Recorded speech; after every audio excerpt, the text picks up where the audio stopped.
Good morning po sa atin lahat. Tayo po ay dadako sa balita at malasakit ng Iglesia.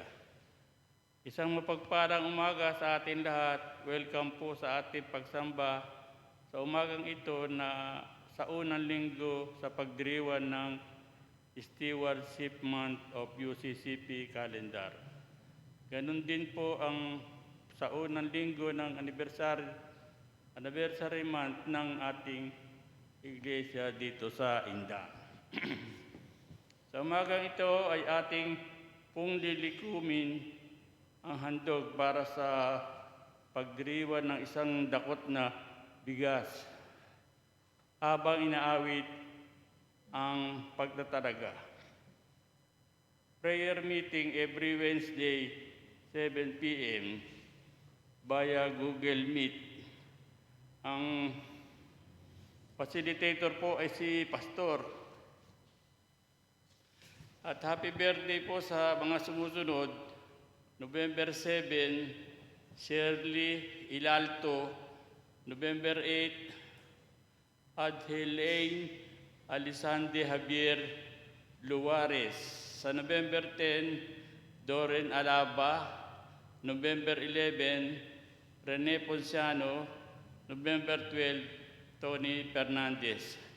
Atin po silang awitan ng maligayang bati at pagkatapos po ay pananalangin sila ng ating pastor.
Atin po tinatawagan ang mga may kaarawan sa umaga ito. Ang nandito po ay ating kapatid na Shirley.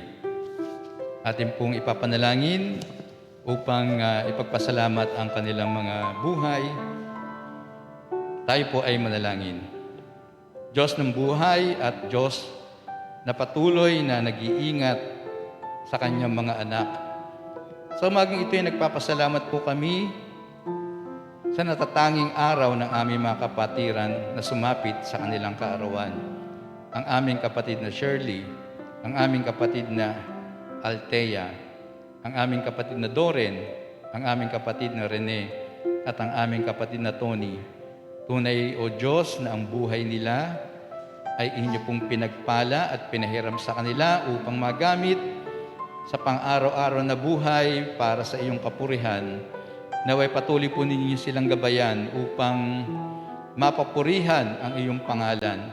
At higit sa lahat, sa patuloy po nilang paglilingkod sa iyo, ay pagpalain po ninyo sila at ilayo sa anumang mabibigat na karamdaman. Sa araw-araw ng kanilang buhay, O Diyos, ay mapapurihan at mabigyan ng kadakilaan ang iyong natatanging pangalan. Kaya nandito kami, ipinagdiriwang namin ang kanilang mga buhay at pinagpapasalamat namin ang kanilang paglilingkod at ang kanilang pamilya. Nakigalak, O Diyos, ang iyong iglesia sa kanilang kagalakan sa araw na ito. Ito ang aming panalangin at pasasalamat sa pangalan ni Jesus, naming Panginoon. Amen. Happy birthday sa inyo lahat. Ang mga karagdagang balita, mga kapatid, ay sa ating pong konferensya ay gaganapin po natin ngayon ang isang dakot na bigas at isang bultong bigas. Ito po ay taunang gawain ng kababaihan at ng kalalakihan. At ang Malilikom po ngayon ay para po sa gagamitin sa Paskuhan sa Bilibid. Sila po ay, ang ating po mga kababaihan, kalalakihan, sa malilikom po ay pupunta sa alam ko po sa Bikutan, sa pulungan at doon po gagamitin ang malilikom po na isang dakot na bigas at isang bultong bigas. So ipanalangin po natin ang gawain ito na bilang kabahagi po ng programa natin para sa pagpapahayag ng mabuting balita ng pag-asa at ng liwanag.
Tayo po lahat ay tumayo para sa tawag sa pagsamba. Ang kadakilaan at ang pag-ibig ng Diyos ay sumasa iyo.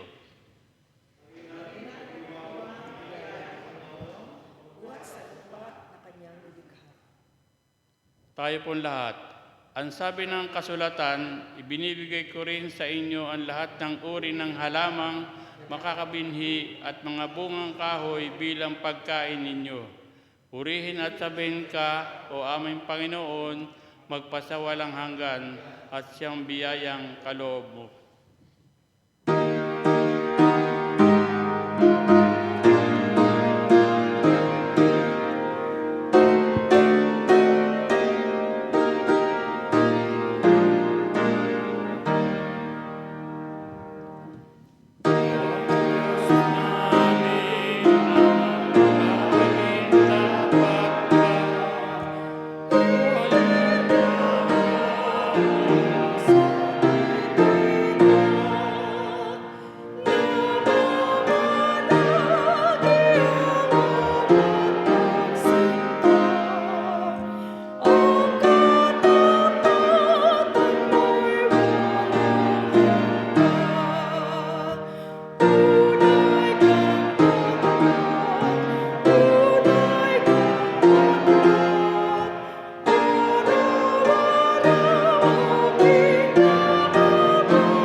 Tayo po'y manalangin. Ama namin Diyos, marami pong salamat sa oras at sa araw na ito na ibinigay niyo sa amin para kami po ay magpuri, magpasalamat sa lahat ng mga biyayang ibinibigay niyo. Panginoon, nagpapasalamat din po ako sa mga nasa bahay na nakikisama sa pagsambang ito. Sana po sila ay inyong biyayaan at ingatan. Ito po ang aming dalangin sa pangalan ni Jesus. Amen.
Tanggapin natin ang biyaya ng kapatawaran ng ating Panginoon.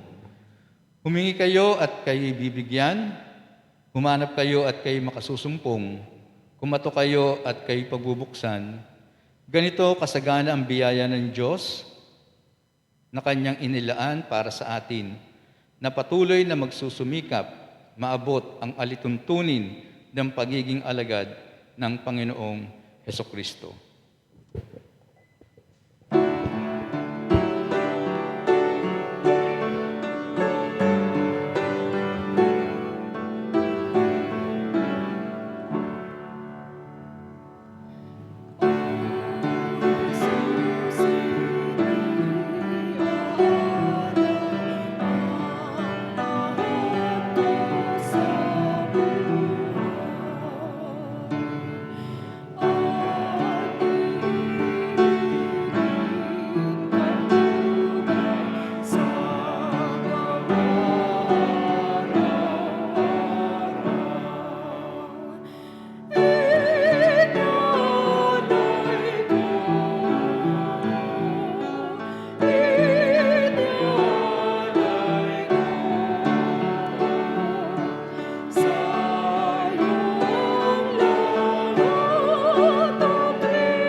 Ang ating pong pagbabatayan ng ating mensahe sa umagang ito'y matatagpuan sa aklat ng Exodo, Kapitulo 16, talatang 14 hanggang 21.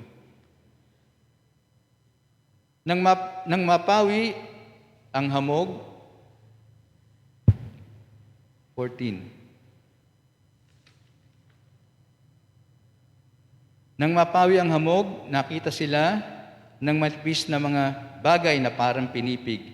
Hindi nila alam kung ano iyon, kaya nagtanungan sila, ano ito?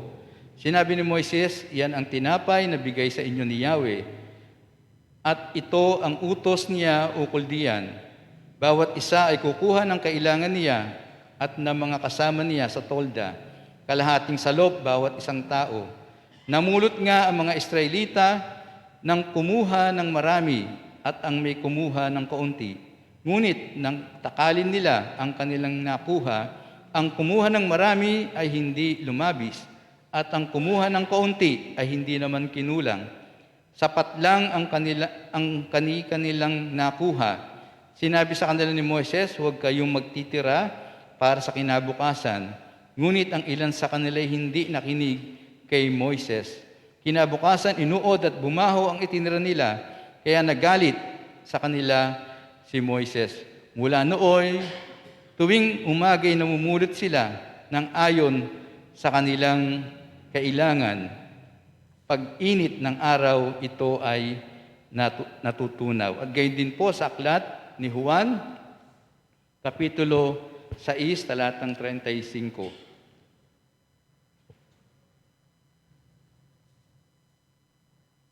Sinabi ni Jesus, akong tinapay ng buhay, ang lumalapit sa akin ay hindi na magugutom kailanman, at ang sumasampalataya sa akin ay hindi na mauuhaw kailanman.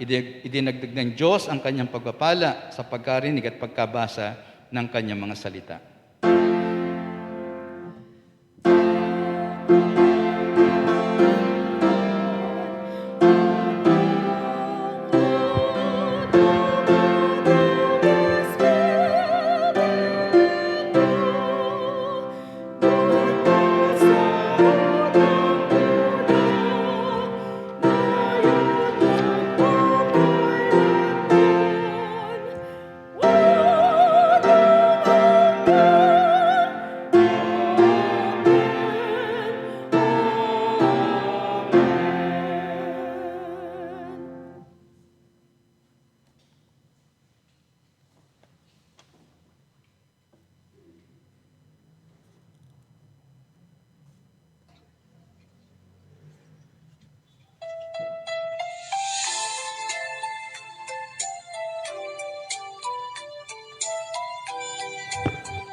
Salamat sa iyo,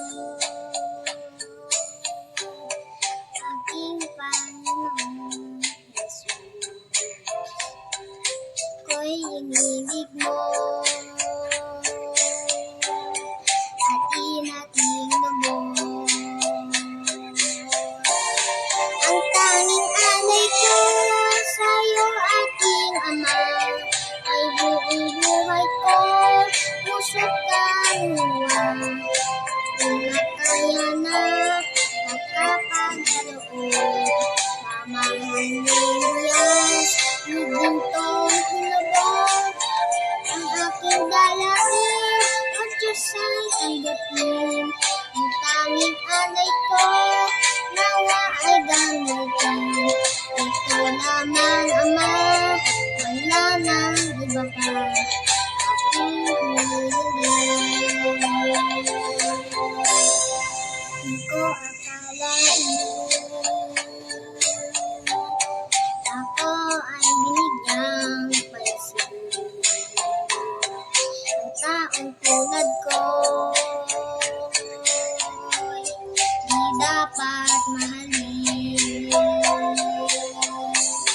Ang tanging alay ko sa iyo, aking Ama, ay buong buhay ko, puso't kaluluwa. Nakapagkaloob, mamahalin Diyos, higintong lubog. Ang aking dalangin, o Diyos ay tanggapin. Ang tanging alay ko, nawa ay gamitin. Ito lamang, Ama, wala nang iba pa. Ito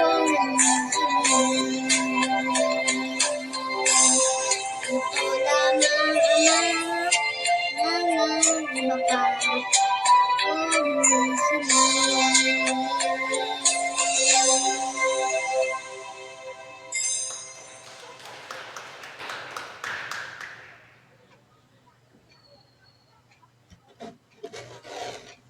Meron pa ho ba? Maganda pong umaga sa inyong lahat at tayo po ay nagagalak muli at tayo ay nagkita ng mukhaan. Face to face. Mukhaan. At isang pagpapala po sa atin na ngayon ay tayo ay mag-alaala at magdiriwang ng isang dakot na bigas. Kaya nga po pinangamagatan ko, ang ating pong pagbubulayan sa umagang ito ay butil na nagbibigay buhay. Ano nga po ba ang tungkol sa isang dakot na bigas? Ito po ay, kung kayo po ay galing ng Greater Manila Conference o GMC, doon po nagsimula ayon sa mga kwento ng mga kababaihan, doon nagsimula itong isang dakot na bigas at ito po'y taunang ginagawa sa nasabi kong komperensya sa GMC at ito po'y dinala ng karoon po ng reclustering noong 1999 at tayo po'y KTKK, Komperensya ng Timog Kanlurang Katagalugan at ngayon po'y Upland Cavite, ay ginagawa po ito taunan at pinangungunahan ito ng kababaihan po muna. Pero ang mga kalalakihan ay parang sumali na kung ang kababaihan isang dakot na bigas, sila naman ay parang nagyabang. Isang bultong bigas. Kaya yung pong yung nasa sakong bigas, ang kanila pong binibigay. Kaya ito po yung naging joint project o joint activity ng UCM at ng CWA. At tampok po sa gawain ito ang simbolikong paghahandog ng bigas. Yun po talaga dapat ang ginagawa. At ang konsepto pong ito ay ang habang ang mga kababaihan, usually po kasi kababaihan ang nagsasaing, pero sa aking bahagi ay mas madalas po na ako ang magsaing. At ang konsepto po ay dadakot ng isa at habang nakaganon po dun sa kawali, dun sa saingan, ay nananalangin. At ang kanya pong ipinapanalangin ay ang mga manggagawa, ang mga may sakit, at iba pong mga concern ng ating pong mga simbahan. Ganun po ang konsepto nito, na talaga namang makahulugan.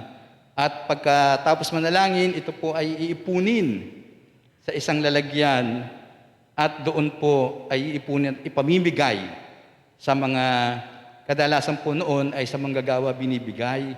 Pero ngayon ay nagkaroon ng mas maluwag o mas malawak na pagtingin na ibigay ito sa mga may partikular na layunin at pangangailangan. So hindi lamang sa mga manggagawa, kung hindi doon sa mga nangangailangan. Kaya nga po itong malilikom ngayon ay gagamitin sa Paskuhan sa bilangguan.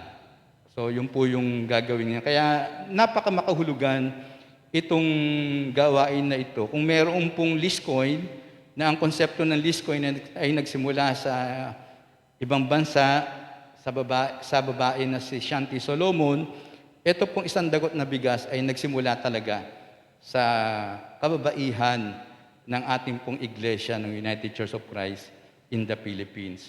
Kaya nga po makita po natin sa ating pong binasang teksto, ay kinuha ko po yung Exodus experience na kung saan sila po ay lumaya mula sa bayan ng Ehipto sa kanilang pagpapahirap po sa kanila. At habang sila po ay naglalakbay sa ilang, ay makita po natin yung pangunahing tema na kanila pong pinagdaanan. Sila po ay nagreklamo.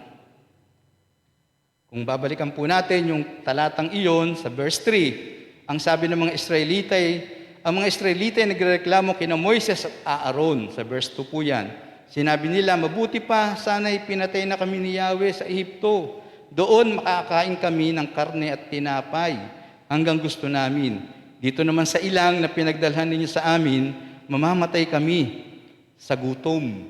Yun po yung kanilang reklamo. Actually, yung buong chapter po na yan, yung chapter 16 ng Exodus, pag binasa po natin yan, ay puro reklamo ng mga Israelita na mas gusto nilang maging alipin. Mas gusto nilang maging alipin kaysa maging malaya.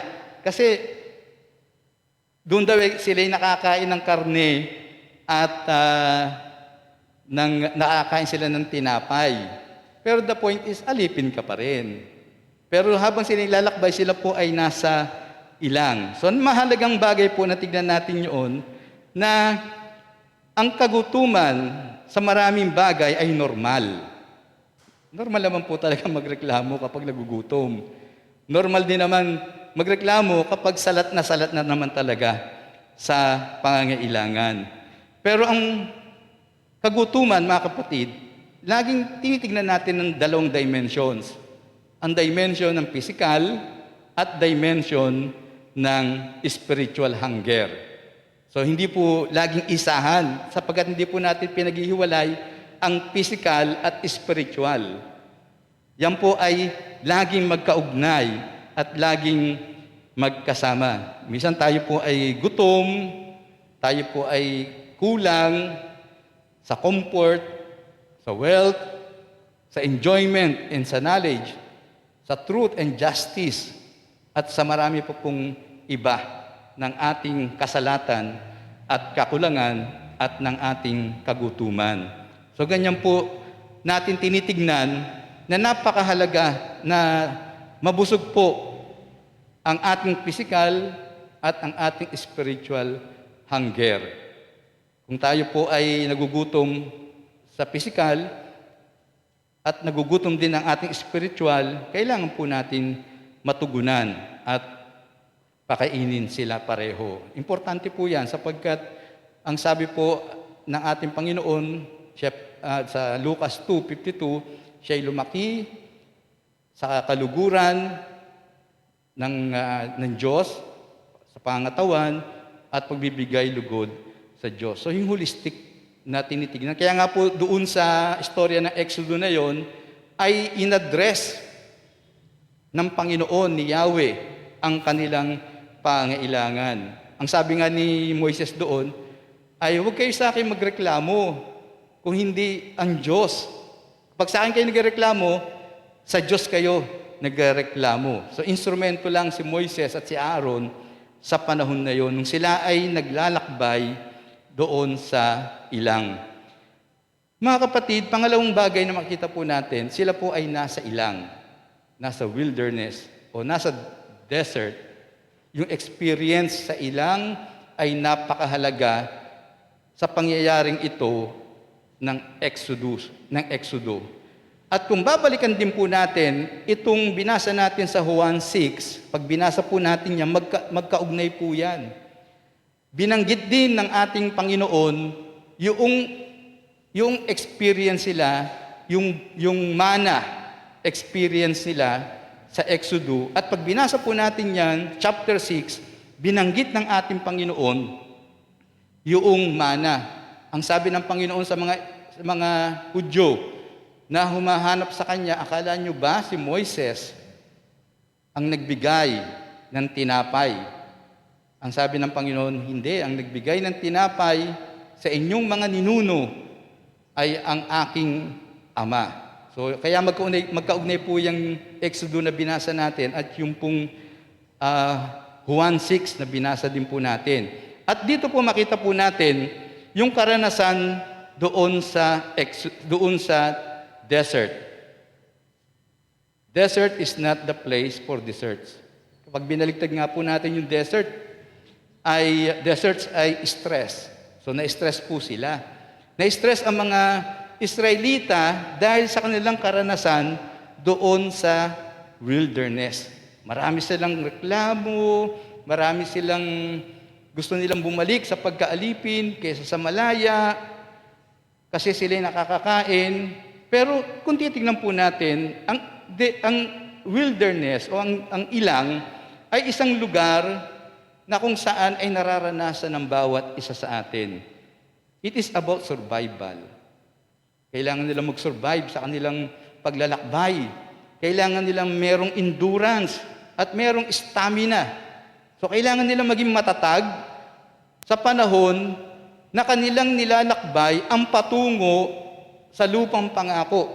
Patungo sa isang ganap na malaya sa pagkakaalipin. At yung desert at yung wilderness ay isang lugar na kung saan ma-challenge, mahamon ang iyong pananampalataya. Kaya nga po ang wilderness o ang desert ay marirealize po natin ang importansya nito sa buhay pananampalataya. What is really basic in life? Ano ba ang pangunahing kailangan natin sa buhay tuwing tayo ay dumadaan sa ating kani-kaniyang mga ilang, kani-kaniyang mga disyerto, sa kani-kanilang mga karanasan? Importante na maunawaan natin na habang tayo ay naglalakbay patungo sa lupang pangako, patungo sa pangako ng Diyos, ay kailangan makita natin, madiskubre natin, asaan ba ang presensya ng Diyos? Makita po natin nung sila'y nasa ilang, sila'y nagrereklamo kay Moises at kay Aaron, nagpahayag sa kanila ang Diyos. Ang sabi ng Panginoon, ang sabi ni Yahweh sa kanila, bibigyan ko kayo araw-araw ng karne at tinapay. Tinumbasan ng Panginoon. Tinumbasan ng Panginoon yung kanilang sinasabi na buti pa sa Ehipto merong karne araw-araw at tinapay na kahit gusto nating kumain. At narinig yun ng Panginoon. Sa kanilang pagrereklamo, tinugon ng Panginoon, sige, araw-araw din ay bibigyan ko kayo ng karne at tinapay. Pero siyempre, merong alituntunin. Kailangan madiskubre ng mga tao sa ilang ang kapangyarihan at presensya ng Diyos. At gayon din yung ating nararanasan na ngayon ay tayo nasa sarili nating mga ilang. Nasa sarili tayong mga desert, mga disyerto sa buhay natin. At paano natin madidiscover ang presensya ng Diyos, ang kapangyarihan ng Diyos sa araw-araw? Sa pamamagitan ba ng pagrereklamo? Sa pamamagitan ba ng paghanap sa presensya ng Diyos? Napakahalaga sa atin kapag tayo po ay nasa disyerto, napakahalagang tignan ang mga palatandaan kung asaan ang presensya ng Diyos. Kailangan natin, learn to let go. Maaring pakawalan natin, ano ba yung ating mga nasa kamay? Ano ba yung ating mga tungtungan? O ano ba yung ating pinangahawakan? Kaya nga, one should learn to let go and to let God. Bayaan natin ang Diyos na manguna sa atin, magpakita sa atin na katulad ni Moises at ni Aaron, sila yung nagsasabi ng mga palatandaan sa kanyang bahayan. Pero siyempre may binigay ang Panginoon sa kanila sa pamamagitan ni Moises. Ang sabi ni Moises, huwag kayong kukuha ng labis-labis kasi yan ay mabubulok. At yung iba naman ay kumuha ng labis. Pero kinabukasan, yun ay nabulok. Anong mensahe dito ng ating Panginoon? Mabuhay tayo ng sapat. Mabuhay tayo ayon sa biyaya ng Diyos. Mabuhay tayo doon sa ating pangailangan lamang. Kasi ang ginawa ng iba doon, binigyan sila ng instruction, huwag kayong kukuha ng labis-labis. Ay yung iba, siguro ay naging sakim. Kumuha ng marami kasi baka sila ay maubusan. Pero ang sabi ni Moises, ang sabi ng Panginoon, makinig kayo sa Panginoon, in fact, nagalit si Moises. Hindi kasi kayo nakikinig. So, importante at mahalaga po sa atin, mga kapatid, na kapag tayo ay nasa disyerto ng ating buhay, makinig po tayo sa ating Panginoon. At mabuhay tayo ayon sa ating pangailangan at ayon sa ibinibigay sa atin ng Panginoon, ng ating Diyos. Kaya makita po natin na itong dalawang talata na binasa natin ay magkaugnay kasi yung mga katatapos lang magsagawa ng Panginoon ng pagpapakain ng 5,000, marami ng taong sumunod sa Kanya. At ang sabi ng Panginoon, alam ko kung bakit kayo sumusunod. Kaya kayo sumusunod, hindi dahil ako ang hinahanap ninyo. Kaya kayo sumusunod sa akin, basahin po ninyo yung buong chapter 6. Kaya kayo sumusunod sa akin ay dahil sa gagawin kong himala at tinapay ang inyong hinahanap sa akin. Kaya sabi ng Panginoon, ako ang tinapay ng buhay. Importante yun kasi minsan talaga sa pagsunod natin sa Panginoon ay atin lamang tinitignan, ano ba makukuha ko kay Jesus? Ano ba ang maibibigay nito sa akin? Paano ba ako giginhawa? Laging nandun sa ginhawa at yun yung pagtutuwid ng ating Panginoon na hindi lamang tinapay ang dapat nating hanapin. Kaya sabi niya, huwag niyong hanapin yung tinapay na nasisira. Hanapin ninyo yung tinapay na nagbibigay ng buhay. Parehong butil. Doon po sa Exodus, ang sabi po sa binasa natin sa verse 14, ay para itong mga pinipig na maliliit, mga butil na maliliit. At doon naman, sa Juan, tinapay. Although ang tinapay nila medyo malaki. Pero isang butil pa rin na nagbibigay ng buhay. Sinabi ni Yahweh kay Moises, paulanan ko kayo ng tinapay mula sa langit o yung mana. Sa verse 4 po yan, makikita natin. Verse 4a. Isang tinapay na tumutugon sa pangailangan o isang pagkain na tumutugon sa pangailangan ng mga Israelita habang sila ay naglalakbay para masatisfy yung kanilang kagutuman, yung kanilang pangangailangan doon sa disyerto. At ang sabi ng Panginoon, ako ang pagkain nagbibigay buhay, sabi ni Jesus. Ang lumalapit sa akin ay hindi na magugutom at ang nananalig sa akin ay hindi na mauuhaw kailanman. Investment of eternal life. Yung state of being in God. Yung po yung ibig sabihin ng eternal life. Yung estado ng buhay na nasa Diyos, kasama ang Diyos. Ang eternal life ay hindi lamang po natin makukuha yan pagkatapos mamatay. Kung hindi ngayon pa lamang ay tinatamasa na natin ang buhay na walang hanggan. It is a process. Process po ang buhay na walang hanggan. But not temporal. Minsan kasi temporal po yung ating pinagbibigyan ng focus, hindi yung eternal. Yung mga mabubuting bagay. At yun yung sinasabi ni Jesus doon sa mga taong sumusunod sa Kanya na ang hanap lang at ang hinahabol lang sa Kanya ay ang paggawa ng tinapay. Hindi panadero ang ating Panginoon, kung hindi ang Panginoon ang siya mismong tinapay na nagbibigay ng buhay. Kaya nga mga kapatid, the Bible is meant to be bread for daily use. Ibig sabihin, ang Biblia ay araw-araw na tutugunan at tumutugon sa ating pang-araw-araw na pangangailangan.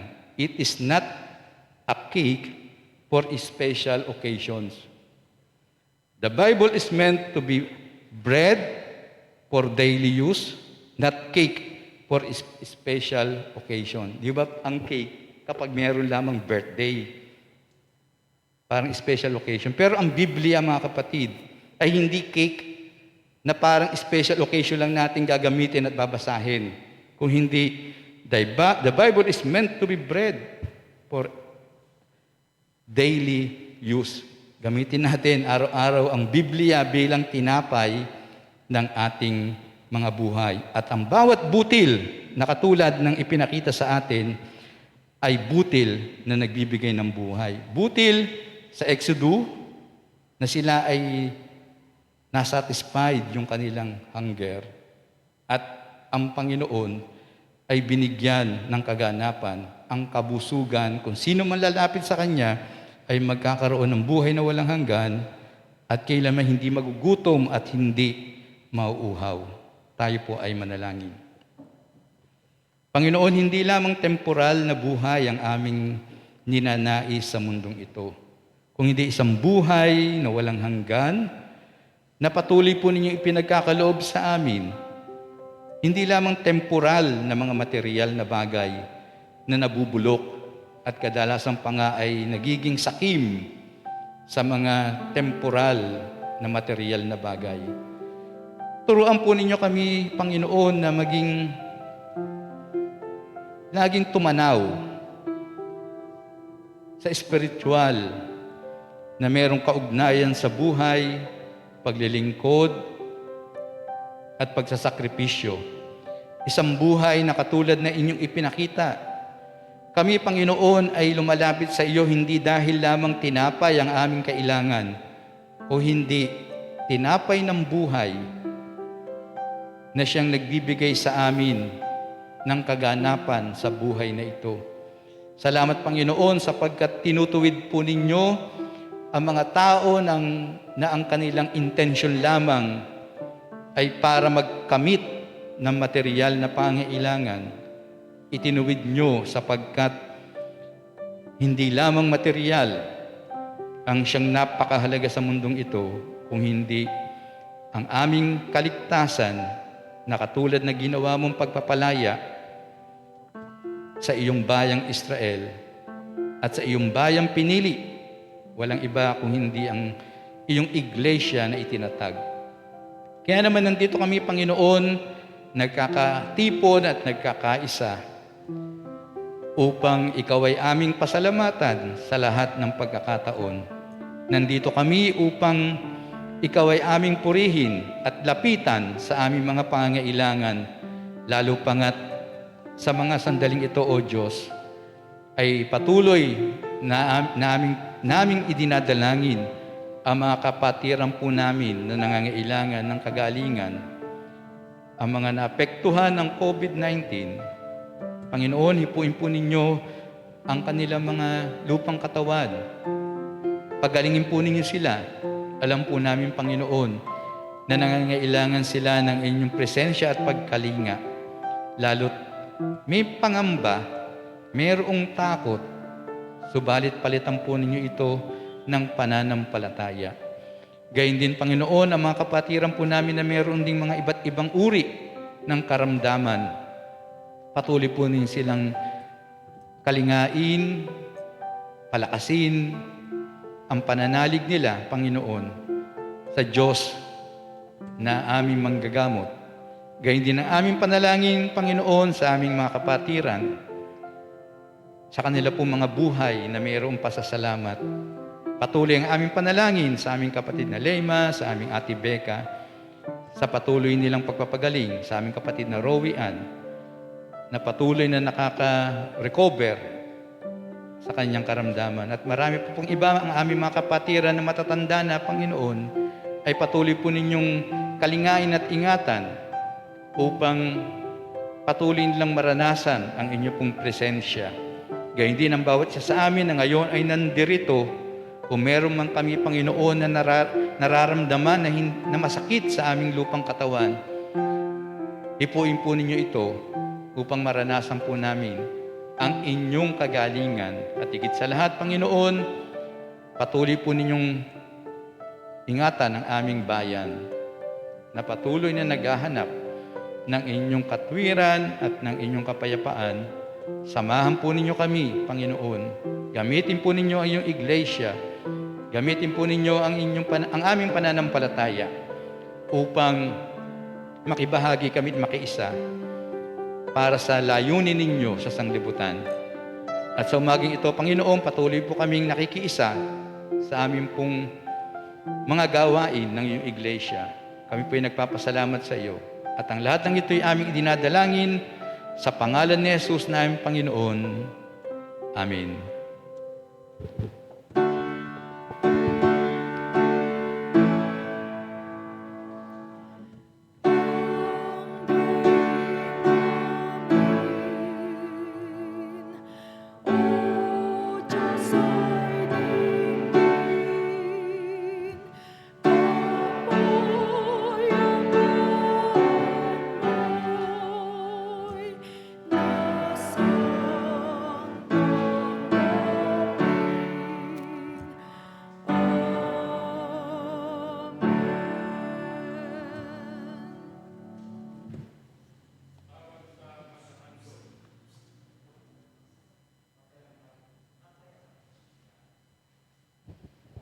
Hello. Tawag sa paghahandog. Ipagkaloob sa mga alagad at ng mga unang Kristiyano ang kanilang kayamanan, kakayahan at buhay para sa paglilingkod kay Kristo. Gayon din naman, patuloy nating ipagkaloob at iaalay ang ating mga buhay, lakas at ang tinatangkilik sa pagpapatuloy ng misyon at ministeryo ni Kristo sa Iglesia at pamayanan.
Tayo po yung manalangin. Ama namin Diyos, marami pong salamat sa mga biyayang ipinagkakaloob niyo sa amin. At narito po ang aming mga ikapo at nagpapasalamat din po kami sa inyo dahil binigyan niyo kami ng masaganang pagpapala. Panginoon, sana po ay magamit ito sa inyong iglesia para sa ikalalago ng ministeryo niyo. Ito po ang aming dalangin sa pangalan ni Jesus. Amen.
Tayo po'y makikibahagi sa hapunan ng ating Panginoon ng gabing siya ay nagdiwang nito kasama ang kanyang mga alagad.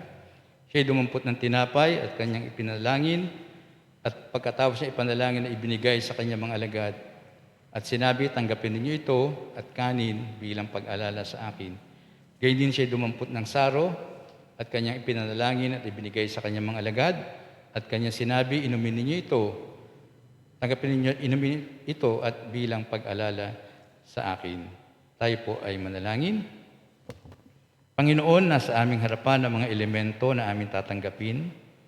Basbasan po ninyo ito upang ang mabuhay sa amin ay si Kristo at pangunahan kami sa direksyon patungo sa Kanya at sa Kanyang kaharian. Sa aming pagtanggap nito, Panginoon, amin pong sinusuri ang aming sarili na kami ay maging karapat-dapat. Kaya naman, Panginoon, sa aming pagtanggap, pangunahan po ninyo kami at samahan. Ito ang aming panalangin sa pangalan ni Jesus na Panginoon. Amen.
Mga kapatid, nasa ating mga kamay ang tinapay na simbolo ng katawan ng ating Panginoon at ang saro na simbolo ng kanyang dugo.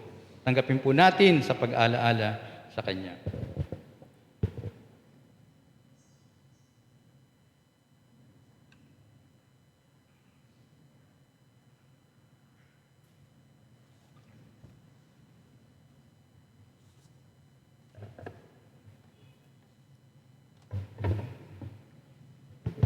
Tayo po ay manalangin. Salamat o Diyos sa pagkakataong ito na ipinagkaloob niyo sa amin. Naway sa aming pagtanggap, patuloy kami maging matatag, matibay sa mga hamon ng buhay na aming kinakaharap. Pangunahan kami ng Espiritong Banal sa aming patuloy na pakikibahagi at pakikiisa sa iyong mga gawain. Palakasin po ninyo kami at payabungin ang buhay pananampalataya upang makapagdala kami ng liwanag at pag-asa sa aming iglesia, sa aming pamayanan. Ito, O Diyos, ang aming pasasalamat sa pangalan ni Jesus. Amen.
Diyos na lagi nagtatanggol sa amin sa panahon na kami ay humaharap sa aming mga kaaway. Diyos na lagi nag-iingat sa amin kapag kami ay naglalakbay sa madilim na lugar. Diyos na laging nagbibigay sa amin ng pagpapala at biyaya sa panahon na kami ay nagkukulang, ay patuloy mo kaming pinupuno. Nandito ang iyong mga anak, pagmasdan po ninyo ang bawat isa sa amin, maging ang aming mga kapatid sa kanilang tahanan, na patuloy na humihingi ng inyong awa at tulong upang kami ay patuloy na makaahon sa maraming pagsubok na aming kinakaharap. Anumang Panginoon ang aming kinakaharap, alam namin kami ay magtatagumpay sapagkat patuloy kami lumalaban bilang iyong mga anak. Patuloy kami lumalaban upang magsusumikap kami na maabot namin ang kaganapan ng pagiging alagad ni Kristo. Kaya naman sa mga oras na ito, sa aming paghihiwa-hiwalay at sa aming pagbabalik sa aming mga tahanan at sa aming mga pinagtatrabahuhan, naway patuloy po ninyo kaming ingatan at gabayan. Katulad din ng aming mga kapatid na ngayon ay nasa kanilang tahanan ay makatanggap ng mayamang pagpapala. Patuloy tayong manahan kasama ang ating Diyos na manlilikha, ng ating Panginoong Jesucristo na ating tagapagligtas, at ang banal na Espiritu na patuloy nating kasama mula ngayon at magpakailanpaman. Amen.